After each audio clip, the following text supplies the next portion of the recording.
Welcome back to Energetically You. I'm your host, Megan Swan, a wellness coach and consultant. I'm the founder of Megan Swan Wellness and the Sustainable Integrated Wellness Approach.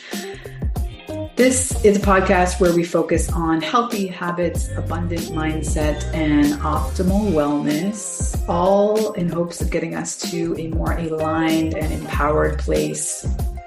Today, I'm excited to interview Tanya Cole-Lesnick. She has been a psychotherapist and coach since 1995.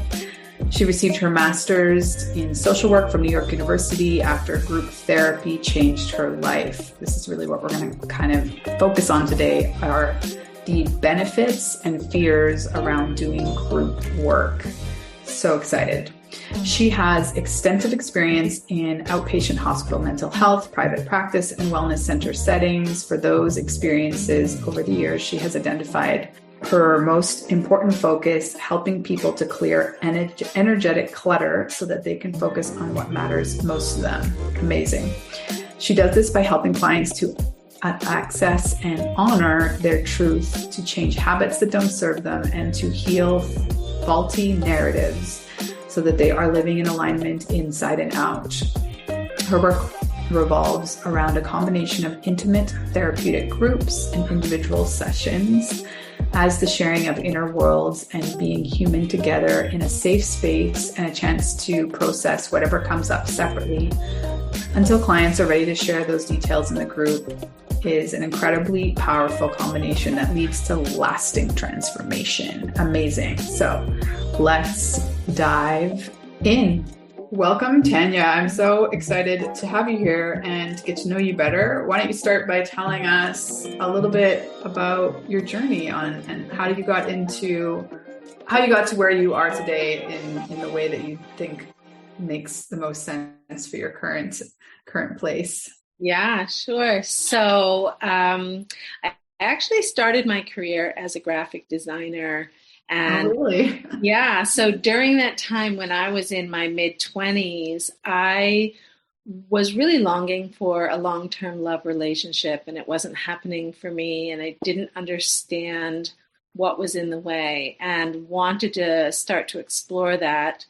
I did not immediately go towards the idea of therapy because I think at that time I did feel a lot of stigma and saw it as something that was maybe for other people, but perhaps my problems were not quite legit enough for therapy. Mm-hmm. But with a few sort of things as my life was evolving, finally did go towards the idea of therapy and started to work with a woman who also ran a group therapy. And so pretty early on, she suggested that I add group therapy to the mix. And so I did a combination of working with her individually and group as well. That process changed my life so significantly that I actually left my career as a graphic designer and went back to school, became a therapist, and have been dedicating my life to helping other people have transformation in their life towards whatever it is that they want most of all for the past, it's been more than 27 years now. So wow. Well, so can you tell us a little bit more about your personal healing journey and like what was the blockage, if you don't mind? Yeah, absolutely. So I went into the group and the therapeutic experience really feeling pretty flawed. I felt like the reason why I wasn't connecting to somebody for a long-term love relationship was because there was something wrong with me. And what happened in that process is I, in the group situation, started to connect to people who had insecurities of their own, but I could see how amazing they were. And so starting to realize, excuse me, some of those insecurities were not really about any of us. It was about the human condition, and started to learn about myself and what it meant to have needs and what the impact of having grown up in the family that I grew up in, what the impact of that was. And learning all different kinds of things was so helpful And then it impacted how I showed up in the world. So when I stopped feeling so flawed, I was much more comfortable in how I kind of connected to other people, and then noticed that other people were starting to gravitate more towards me. I did meet my husband early on when I was in the group situation, and we just celebrated our 30th wedding anniversary a couple of weeks ago. So that part happened. Wow, Yeah, congratulations. thank you. So that part happened. We have 2 grown daughters. But what I didn't anticipate was connecting to myself in the way that I did, really being able to feel some love for myself in a way that I couldn't experience before then. And being able to honor who I am and what that means and choose a life that really is in alignment with that. That was the part I didn't expect. So as that started to become more and more how I lived my life, finding my voice, making some decisions about that, speaking some truth, even if it's uncomfortable, practicing that in the group, and then bringing it to my world outside of the group. Amazing. So can you kind of describe what this looks like? I'm sure there's like a range of versions of it, but because when you say group, I'm thinking like AA or something like, honestly, like mental hospital, there's things that we see. And I'm sure at the same time, like I have held a lot of sort of sacred circles for women, and like and I'm sure it's like kind of somewhere in the middle there. So can you paint a picture of what's involved in the group therapy? Yeah.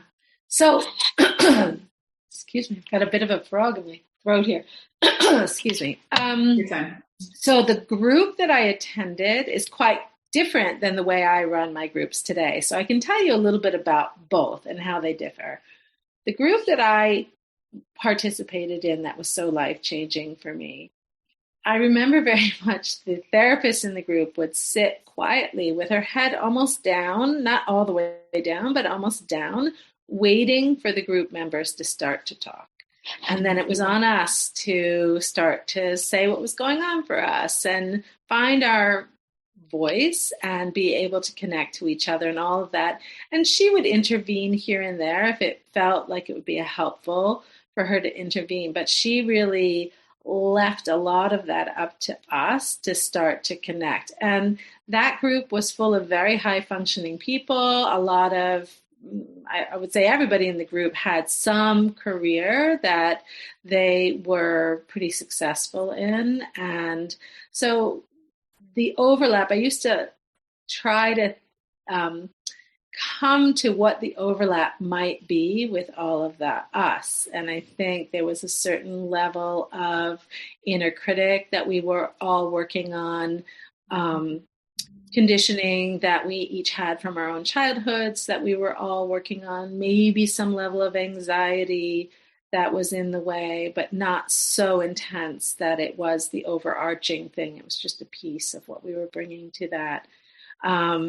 So that was the group that I was in then. And the way that I run my groups now is more structured. At the moment, I'm only working with women in my groups, but I'm opening up to possibly expanding that.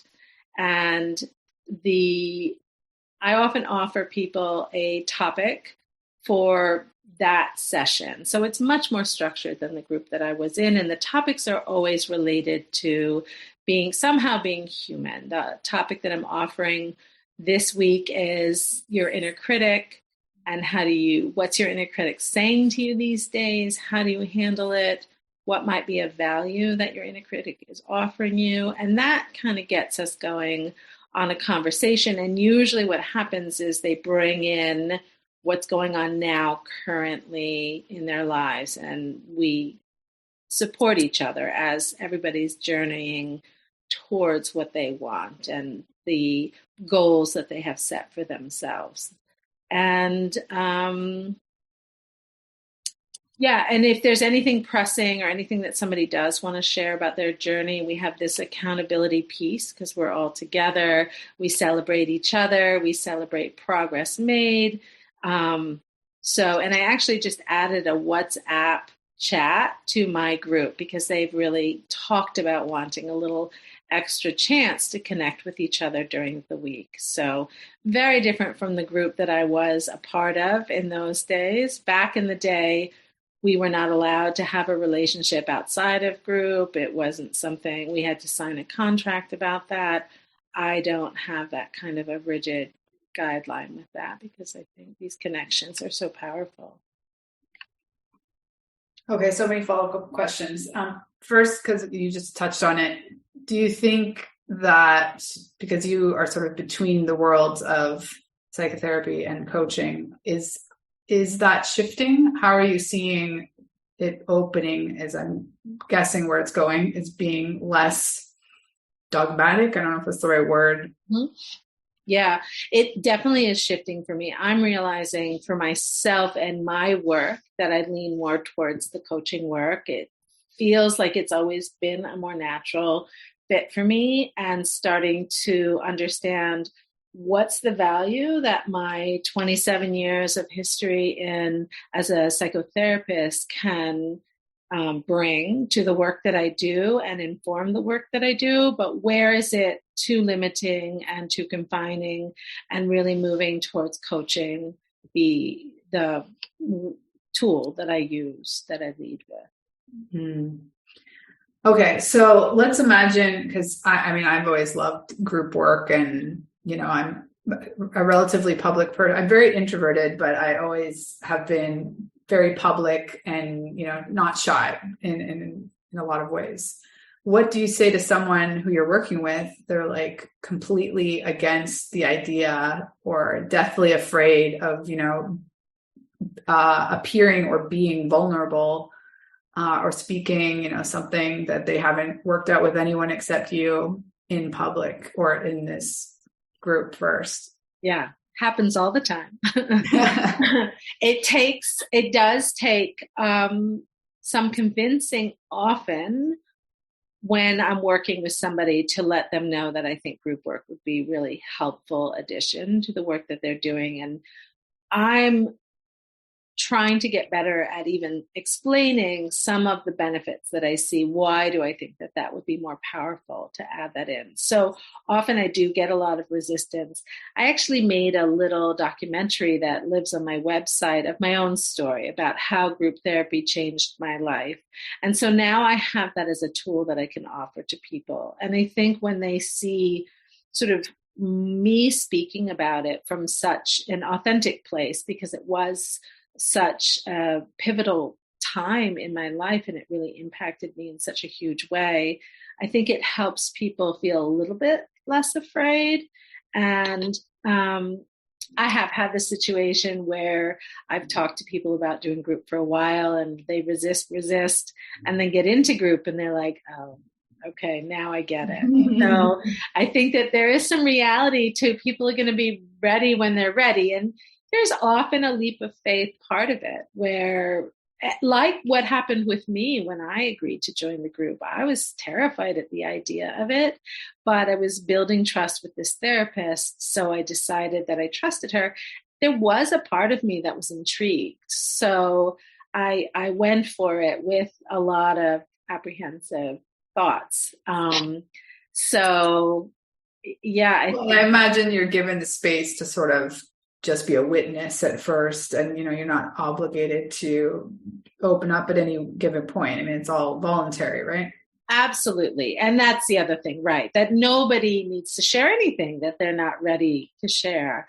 I think that people do find fairly early on that it feels good, the connections feel good. I pride myself in creating a safe space, and that there is a certain level of communication that happens there that's different than what happens in the rest of the world. But that usually that different than what happens publicly in places that are not as sacred. So I think when people notice that there is some comfort amongst the members, because I do kind of, right now, I allow people to join a group that already exists. So some of the people already know each other and some people don't, which can be a little bit off-putting to people. But on the other hand, it is parallel to what happens in real life outside of group, where you're maybe connecting to a group of people who already know each other and what's that like.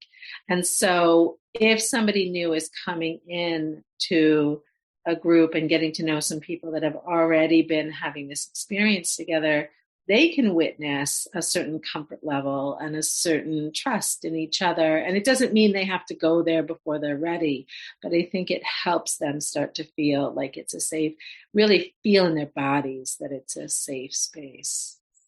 Mm-hmm. Can you break down for us a little bit from a psychological perspective, like on the one hand, why, it's like one of the most common fears, speaking in public in general, and then like something about very personal and vulnerable, it's even worse. And at the same time that as humans, it's so powerful and healing for us to feel seen and heard and understood. Yeah. It's, well, people are terrified about it, for sure. And I think people say, well, I don't want to share all my stuff with strangers. But what they don't realize is how quickly they don't stay strangers. They start to develop relationships with these people, and then it's different. So there is that. I was just sharing with you briefly that I just came back from a retreat that I went on, and I did a lot of my own personal growth work on this retreat. And even though I've dedicated my life to doing this work, and I've done this many, many times over in terms of allowing myself to go to those vulnerable places and sharing that in a group, it is not easy to do. It's very painful, because I think we're showing the parts of ourselves that we're not thrilled about. And that can be hard to do. I think there's a fear maybe that if somebody sees those parts of ourselves, they're not going to love us, or we're not going to be able to connect to people. And then the reverse happens. I think when I shared some of my vulnerable things, people said sometimes during the group feedback like, thank you, you've given me permission, or that really resonates with me, or would approach me outside of our group sessions and to say, that thing that you said really stuck with me. I really relate to that. And so it's those other communications that help us. And I think that's what happened to me early on in that group. It helps us realize, oh, me sharing that stuff doesn't make me unlovable. It's actually the opposite. It helps. And I think Brene Brown has said, it's like vulnerability is like the glue that holds us together, a relationship or something like that. So yeah, it's so, so powerful, but hard to do. Yeah. So you mentioned sort of the ebb and flow of people coming in and out. Like in general, do you sort of have guidelines or rules around like how long someone's in the group work for, or it really depends on the individual?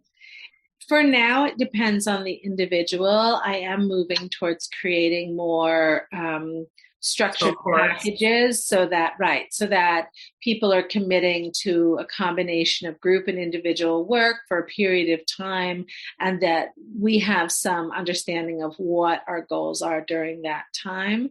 That's what I'm moving towards. It's still going to have an organic flow to it. It's just how I run groups.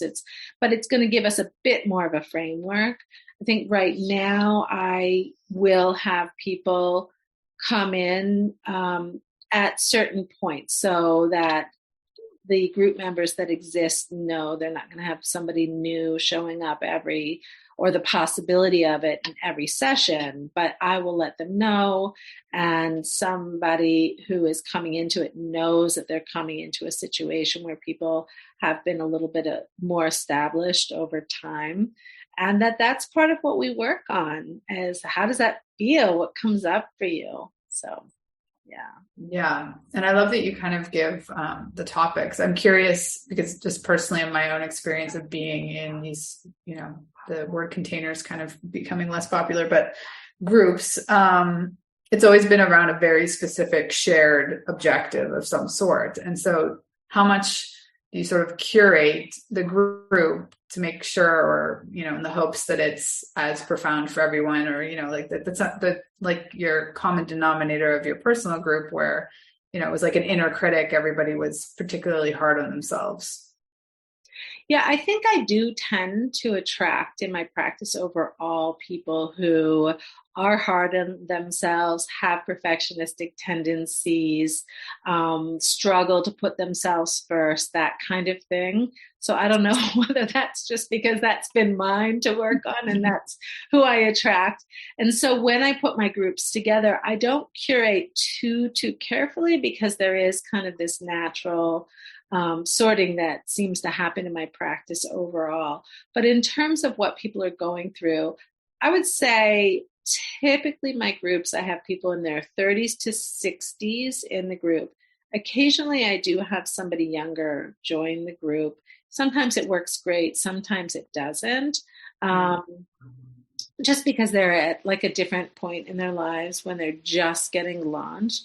But there's a lovely thing that can happen sometimes, which is the younger people might represent more the children to some of the people in the group, and they do some processing in that way. So it can be really powerful and helpful.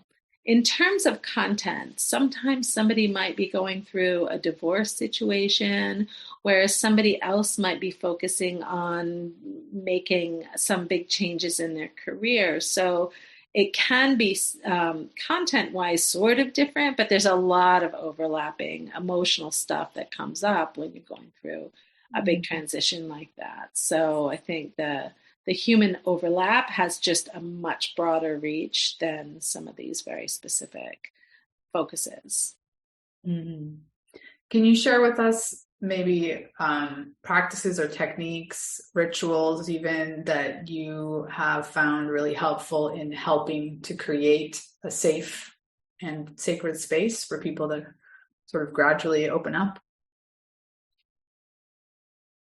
Well, I think part of the structure can help people feel safe. So each person has a turn to share, and I remind people that they can share whatever feels okay to them to share. They don't need to share any more.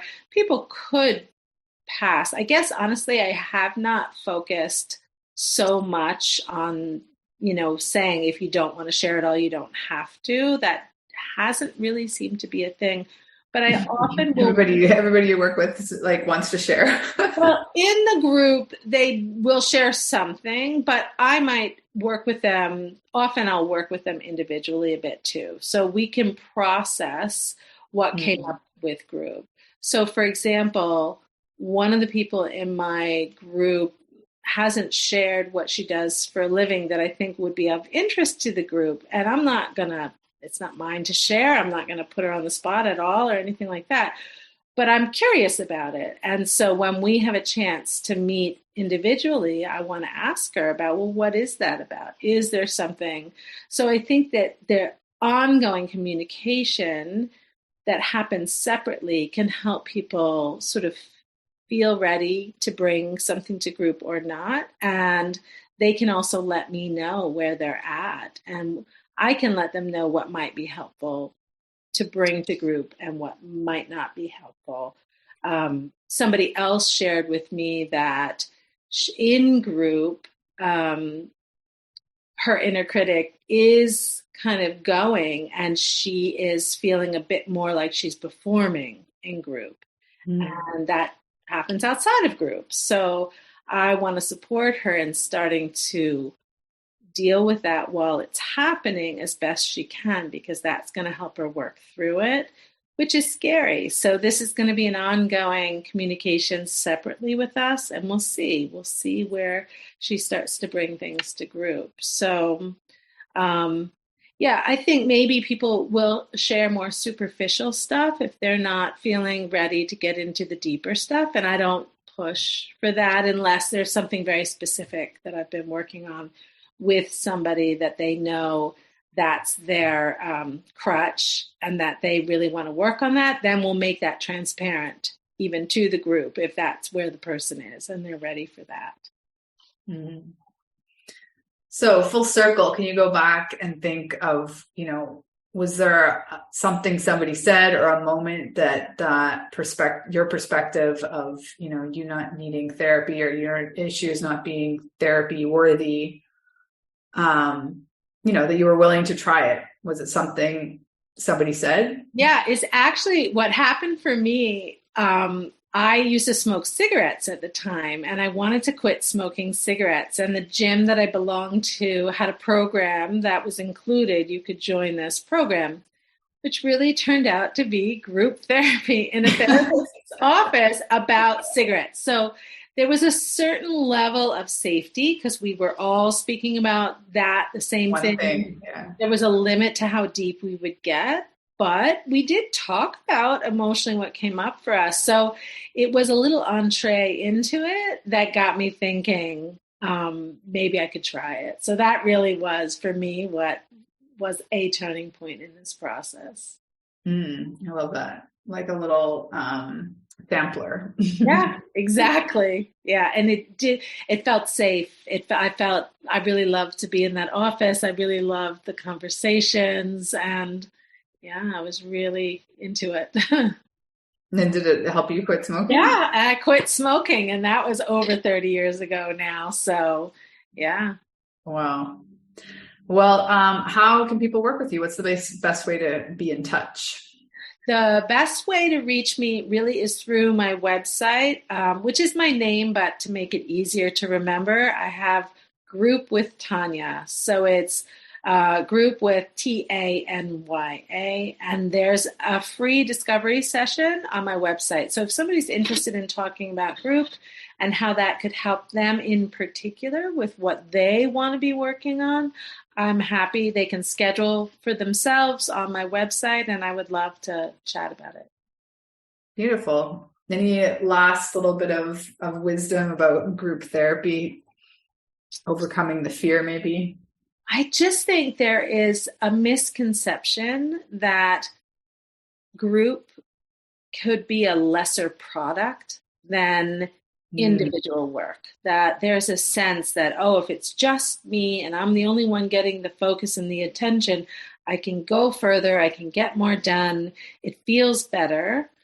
But I think there are things that happen within group that can't happen with individual. It can help you touch on unconscious things that you wouldn't necessarily bring to your individual session, but when you're hearing what's coming up for other people and there are things that are either resonating really strongly for you or you're feeling some sort of push with it and you feel like a little triggered by it, it can be really powerful and helpful in your own process of starting to recognize some areas that need healing that you weren't even necessarily paying attention to. I love that. Well, thank you so much. And we'll share all the information that you mentioned in the show notes. And I look forward to being in touch. Awesome. Thank you so much. I really loved our conversation. Thank you so much for being here. I appreciate you. And I hope that you enjoyed this conversation. I would be really appreciative if you feel so called to support the show by either subscribing to the show on your favorite podcast platform, leaving us a review, and passing this episode or another favorite episode on to a friend. I hope you have a beautiful week wherever you are in the world. Sending you my love.